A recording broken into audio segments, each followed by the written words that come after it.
پاکستان کی national cyber crime investigation agency NCCI کا کہنا ہے کہ معروف یوٹیوبر ڈکی بھائی بیٹنگ ایپ کی ایک پروموشن کے 10 سے 20 ہزار ڈالر لیتے تھے۔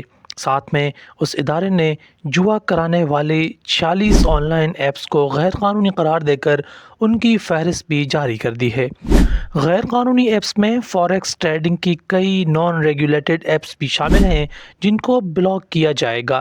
بلاک ہونے والی ایپس میں شہریوں کی ذاتی معلومات اور موبائل نمبر کی تفصیلات دوسروں کو فراہم کر دینے والی ایپس بھی شامل ہیں۔ ان ایپس میں Parimatch, Melbet, 22 bet, Dafabet, 1x bet, Chicken Road, Aviator game اور دوسری بھی بہت ساری ایپس شامل ہیں۔ NCCI کے مطابق پاکستان ٹیلی کمیونیکیشن اتھارٹی کو تمام ایپس کی فہرست فراہم کر دی گئی ہے اور اب سائبر کرائم کی درخواست پر PTA تمام غیر قانونی ایپس کو بند کر دے گا۔ ایڈیشنل ڈائریکٹر NCCI سرفراز چودھری نے بتایا کہ پاکستان میں 40 سے زیادہ جوئے کی ایپلیکیشنز کے ذریعے اربوں روپے کا آن لائن جوا کھیلا جا رہا ہے۔ سرفراز چودھری کا کہنا تھا کہ ان ایپلیکیشنز کے ذریعے جوئے کو فروغ دینے والوں کی فہرست بھی تیار کر لی گئی ہے۔ چند روز قبل پاکستان کے معروف یوٹیوبر اور ٹک ٹاکر سعد الرحمان عرف ڈکی بھائی کو بھی ایسے ہی جوئے کی ایپلیکیشنز کے ذریعے جوئے کو فروغ دینے پر NCCI نے لاہور ایئرپورٹ سے بیرون ملک جاتے ہوئے گرفتار کیا تھا۔ پہلے عدالت نے ان کا 2 روزہ جسمانی ریمانڈ منظور کیا، جو مکمل ہونے کے بعد منگل کو عدالت نے ڈکی بھائی کا مزید 4 روزہ جسمانی ریمانڈ منظور کیا۔ NCCI نے عدالت سے ڈکی بھائی کے 28 روزہ جسمانی ریمانڈ کی استدعا کی تھی۔ ان ایپلیکیشنز کے ذریعے جوئے کو فروغ دینے والے درجنوں افراد اس کیس میں شامل تفتیش ہو چکے ہیں۔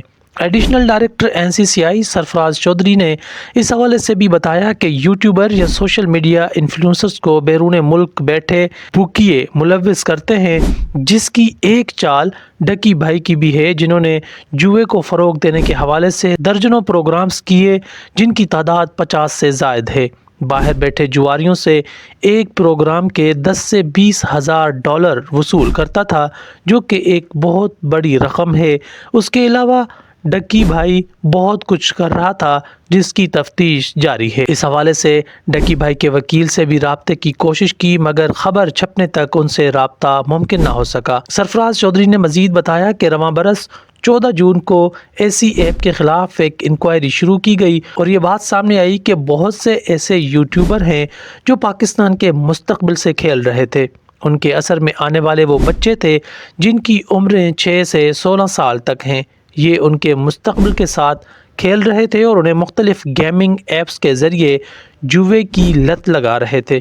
ان کا مزید کہنا تھا کہ اس صورتحال کو دیکھتے ہوئے ان کے ادارے نے ایکشن لیا اور سرکار نے خود سے اپنی مدیت میں ایک انکوائری شروع کی اور سائبر پیٹرولنگ ٹیم تشکیل دی گئی۔